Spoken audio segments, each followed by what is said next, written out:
बिस्मिल्लाहिर्रहमानिर्रहीम, अस्सलाम वालेकुम। उम्मीद करता हूं कि आप सब खैरियत से होंगे। तो स्टूडेंट, प्रीवियस लेक्चर में हमने क्लास 9 मैथमेटिक्स फेडरल बोर्ड का एक्सरसाइज 1.1 सॉल्व कर लिया था। आज हम पढ़ने जा रहे हैं एक्सरसाइज 1.2। तो देखते हैं, सबसे पहले हम इसके क्वेश्चन को देखते हैं कि इस क्वेश्चन में क्या है। सबसे पहले क्वेश्चन नंबर 1 हमारे पास है, by using the property of product and quotient rule of radicals, write each expressions as a single radical and simplify। सबसे पहले तो हम इसका कुछ कंसेप्ट समझते हैं, तभी आपको ये क्वेश्चन समझ में आएगा, बल्कि आप यूं ही हल करोगे जब आपको कंसेप्ट का पता चल जाएगा। तो हमारे पास कंसेप्ट कुछ इस तरह है। जब हमारे पास इस फॉर्म में कोई क्वेश्चन है, √5 और ये छोटा सा आपको 3 नजर आ रहा है, तो सबसे पहले हम इसको समझेंगे कि इसको हम क्या कहते हैं। इसको हम कहते हैं रेडिकल कहते हैं, ठीक है स्टूडेंट। उसके बाद इस 5 को हम क्या कहेंगे, इस 5 को हम रेडिकेंड कहते हैं, ठीक है स्टूडेंट्स।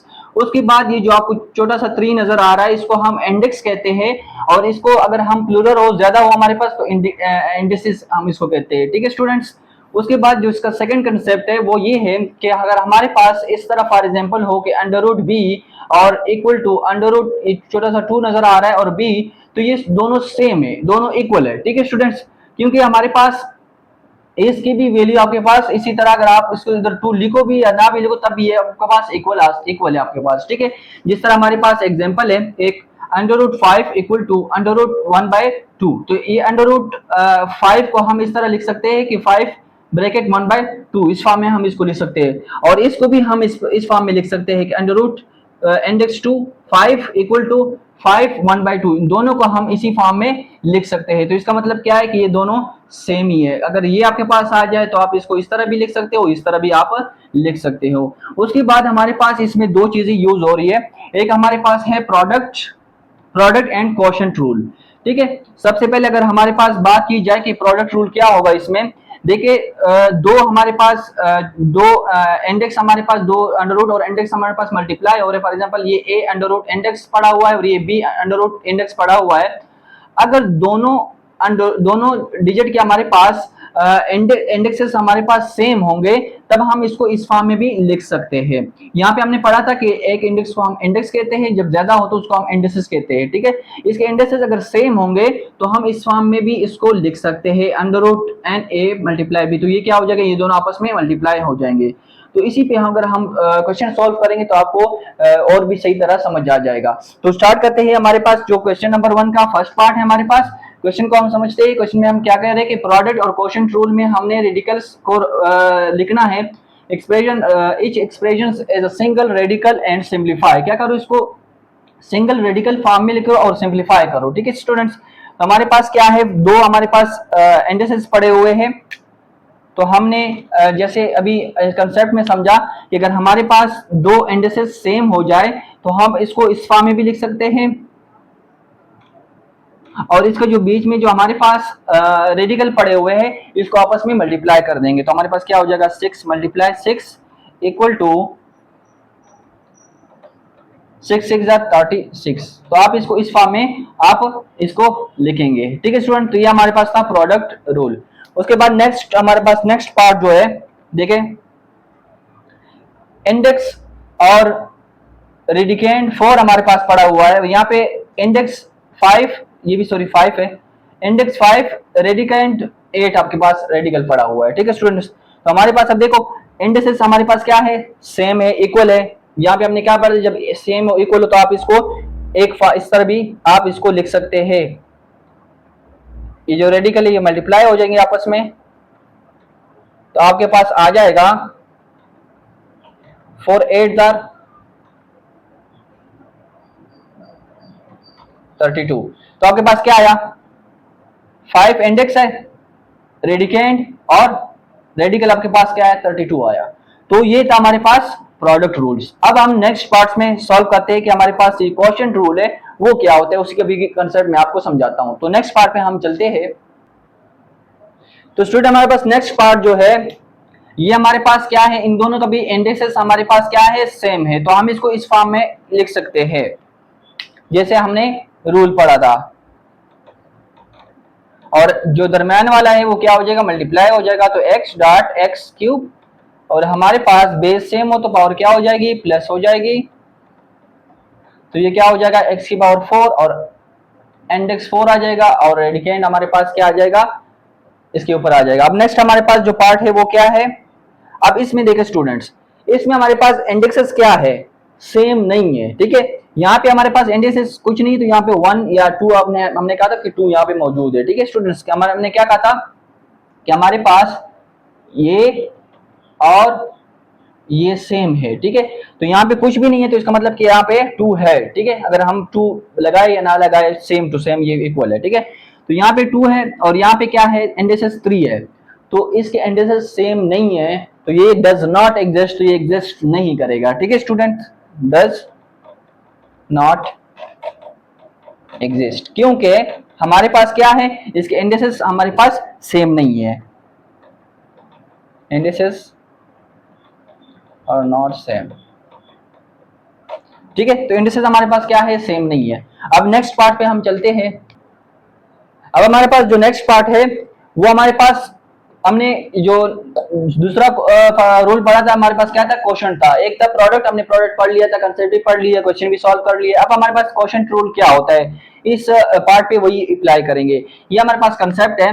देखिए, अगर हमारे पास मल्टीप्लाई हो रहे और इंडेक्स क्या है, इंडेक्सेस हमारे पास सेम हो, तो हम इसको इस फॉर्म में भी लिख सकते हैं, ठीक है स्टूडेंट, इस फॉर्म में भी हम इसको लिख सकते हैं। तो अब इसको इस तरह सॉल्व करते हैं। सबसे पहले हम क्या करेंगे, इसके इंडेक्सेस चेक करेंगे कि सेम है कि नहीं। यहाँ पे भी 4 है, यहाँ पे भी 4 है, बिल्कुल सेम है, तो हम इसको इस तरह लिख सकते हैं, 4x की पावर 7 डिवाइडेड बाय x की पावर 5। और हमने क्या कहा था कि डिवीजन में जब बेस सेम हो तो पावर क्या हो जाएंगी, माइनस हो जाएगी। तो हमारे पास क्या हो जाएगा, x की पावर 7 माइनस 5 2, x की पावर 2। तो ये हमारे पास आ जाएगा इसका सॉल्यूशन। अब नेक्स्ट हमारे पास बिल्कुल उसी तरह है, क्वोशंट रूल इस पे इस्तेमाल करेंगे, क्योंकि हमारे पास इंडेक्सेस हमारे पास सेम है और डिवाइड हो रहे, तो हम इसको इस फॉर्म में लिख सकते हैं, 5000 डिवाइडेड बाय 5। तो क्या हो जाएगा, ये करते हैं एक टेबल पे हमारे पास, ठीक है, 1000 आ जाएगा। तो ये इसका सॉल्यूशन है हमारे पास। तो जैसे आप कंसेप्ट समझोगे तो सॉल्यूशन इसका निकालना बड़ा इजी है स्टूडेंट, ठीक है स्टूडेंट। आपने सिर्फ कंसेप्ट याद रखना है, बाकी इसको सॉल्व करना बहुत इजी है। अब हम चलते हैं इसके नेक्स्ट पार्ट पे। तो स्टूडेंट नेक्स्ट पार्ट हमारे पास है, ये भी बिल्कुल क्वेश्चन रूल इस पे अप्लाई होगा। इंडेक्सेस हमारे पास सेम है, डिवाइड हो रहा है, तो हमारे पास इसको इस तरह लिख लेंगे, इसका इंडेक्स भी 2 था, इसका भी 2 था, तो हमने इसको इकट्ठा लिख लिया। और 500 डिवाइडेड बाय 5, तो ये कट जाएंगे हमारे पास, तो हमारे पास 100 आ जाएगा और ये इसका सॉल्यूशन आया हमारे पास। अब नेक्स्ट को देखो स्टूडेंट, हमने जो रूल्स में पढ़ा था कि सबसे पहले हम इंडेक्सेस को देखेंगे कि वो सेम होंगे तभी इस तरह इस फॉर्म में हम लिख सकते हैं। लेकिन यहाँ पे देखें, पहले भी एक क्वेश्चन एक पार्ट इस तरह आया था, अब दूसरा भी एक पार्ट है कि यहाँ पे हमारे पास इंडेक्स क्या है, 2 है, यहाँ पे इंडेक्स क्या है, 3 है। तो क्या हो रहा है कि ये सेम नहीं है, इक्वल नहीं है, तो ये क्या होगा, इस पे जो रूल होगा वो डज नॉट अप्लाई होगा, ठीक है।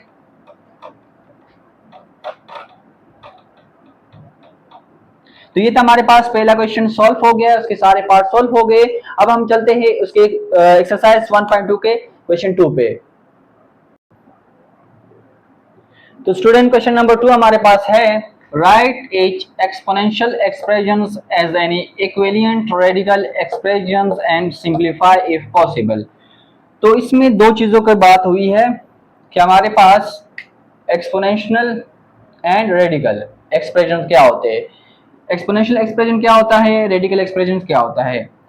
देखो स्टूडेंट, इस फॉर्म को हम कहते हैं एक्सपोनेंशियल फॉर्म, ठीक है। जब इस फॉर्म में हमारे पास पड़े होंगे तो उसको हम कहेंगे एक्सपोनेंशियल फॉर्म या एक्सपोनेंशियल एक्सप्रेशन कहते हैं इसको।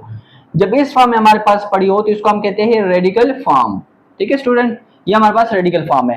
तो इसमें हमने क्या करना है, जो एक्सपोनेंशियल फॉर्म में पड़ा हुआ है उसको हम रेडिकल में फॉर्म में कन्वर्ट करेंगे, जो रेडिकल फॉर्म में पड़ा हुआ है उसको हम एक्सपोनेंशियल फॉर्म में कन्वर्ट करेंगे। तो फर्स्ट पार्ट हमारे पास है स्टूडेंट, देखो ये कौन सा फॉर्म में पड़ा हुआ है, हमारे पास एक्सपोनेंशियल फॉर्म में पड़ा हुआ है, इसको हम रेडिकल फॉर्म में भी लिख सकते हैं। तो सबसे पहले हमारे पास क्या होगा कि हम इसको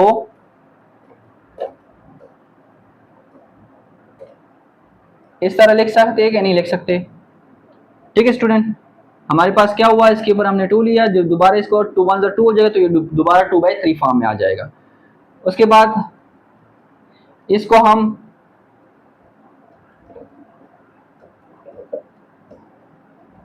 इस फॉर्म में लिख सकते हैं कि नहीं लिख सकते?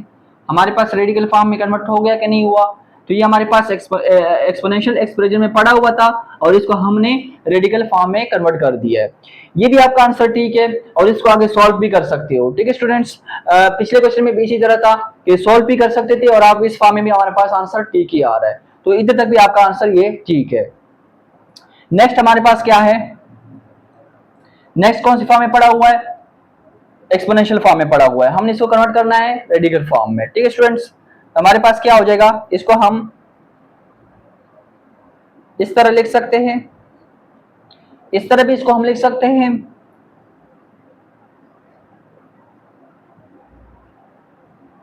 इस तरह भी हम इसको लिख सकते हैं। जैसे हमने कंसेप्ट में पढ़ा था कि हमारे पास क्या है, a equal to index to a, ये भी ठीक है हमारे पास, ये दोनों हमारे पास सेम ही है। ठीक है स्टूडेंट्स, उसके बाद हमारे पास जो थर्ड पार्ट है उसको हम किस तरह करेंगे, देखें ये हमारे पास क्या है 1/32 और 1/5 हमारे पास है, तो इसको हम इस तरह लिख सकते हैं।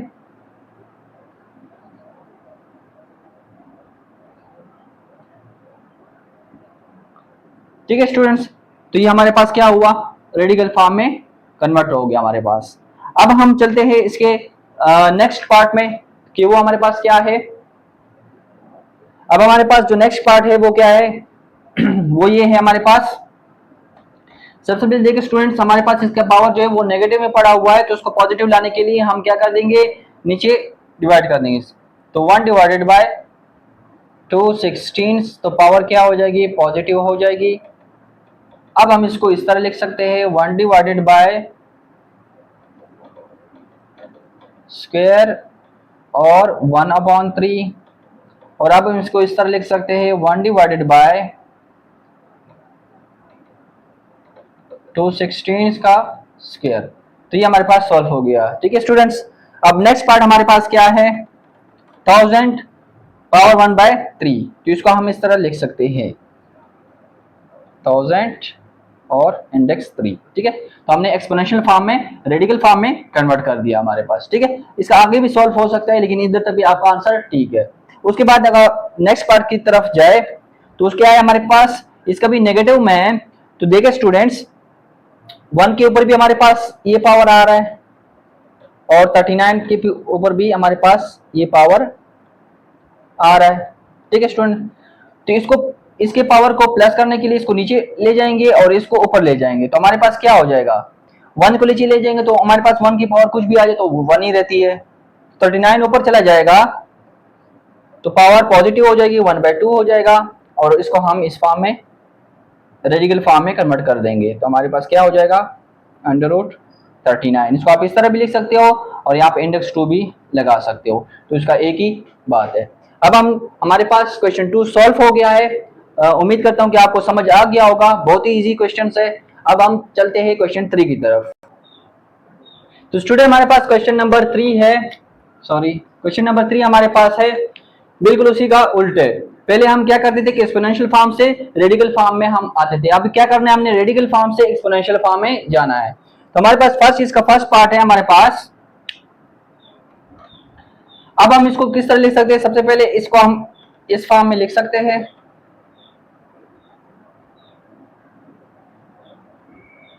ठीक है स्टूडेंट। उसके बाद हमारे पास क्या हो जाएगा, 2 मल्टीप्लाई हो जाएगा इस 1 के साथ, तो क्या हो जाएगा 2 1 2 और 5 का पावर 2/3। तो ये हमारे पास इसका सोल्यूशन है, बहुत इजी है। नेक्स्ट हमारे पास क्या है, इसको हम इस तरह लिख लेंगे पावर 8 1 से मल्टीप्लाई हो जाएगा, 10 का पावर 8/4, ये कट सकते हैं, तो 10 का पावर हमारे पास क्या आ जाएगा 2 आ जाएगा। ठीक है स्टूडेंट, अब इसका थर्ड पार्ट हमारे पास क्या है, माइनस, इसको हम इस तरह लिख सकते हैं 1/3 ब्रैकेट 6, क्या हो जाएगा माइनस 6 1 से मल्टीप्लाई हो जाएगा, 6 पावर 6/3 और ये हमारे पास कट जाएगा तो क्या हो जाएगा -6 की पावर 2। तो ये इसका आंसर हो गया। अब इसका हम नेक्स्ट पार्ट की तरफ जाते हैं। अब हमारे पास जो नेक्स्ट पार्ट है वो ये है, इसको हम इस तरह लिख सकते हैं 6 की पावर 1/3 और होल ब्रैकेट 6 1 से मल्टीप्लाई हो जाएगा तो 6 1 6 डिवाइडेड बाय 3, 3 1 3, 3 2 6, तो 6 की पावर आ जाएगी हमारे पास 2। इसको आप इस फॉर्म में भी दे सकते हो और सॉल्व भी कर सकते हो, लेकिन हमने एक्सपोनेंशियल फॉर्म में इसको कन्वर्ट कर दिया है। अब नेक्स्ट पार्ट हमारे पास क्या है, माइनस, इसको हम इस तरफ लिखेंगे 5 की power 1/3 whole power square 2 multiply हो जाएगा तो क्या हो जाएगा -5 की पावर 2/3। तो ये हमारे पास इसका सोल्यूशन है। जो नेक्स्ट पार्ट हमारे पास वो ये है, माइनस, इसको आप इस तरह लिख लेंगे 10 की पावर 1/4 ब्रैकेट 8 माइनस 10 की पावर, ये 8 मल्टीप्लाई हो जाए 1 के साथ तो 8/4, 4 1 4, 4 2 8, हमारे पास क्या हो जाएगा -10 की पावर 2। इसको आप सॉल्व भी कर सकते हो और इसी तरह भी लिख सकते हो, तो ये हमारे पास एक्सपोनेंशियल फॉर्म में कन्वर्ट हो गया। तो स्टूडेंट हमारे पास आज इक्वेशन 3 हमारा सॉल्व हो गया। उम्मीद करता हूं कि आपको ये समझ आ गया होगा। बहुत ही इजी है, आप कंसेप्ट समझोगे तो क्वेश्चन सॉल्व करना बहुत ही इजी है। उम्मीद करता हूं कि आपको समझ आ गया होगा। अगर समझ आ गया है तो इस वीडियो को लाइक करें, सब्सक्राइब, बेल आइकन को प्रेस करें ताकि आने वाली वीडियोस आप तक पहुंचती रहे। और जो स्टूडेंट न्यू है वो पिछले वीडियो को भी देख सकते हैं, मैं आपको इधर से लिंक शेयर कर दूंगा। तो मुझे दो इजाजत, अल्लाह हाफिज।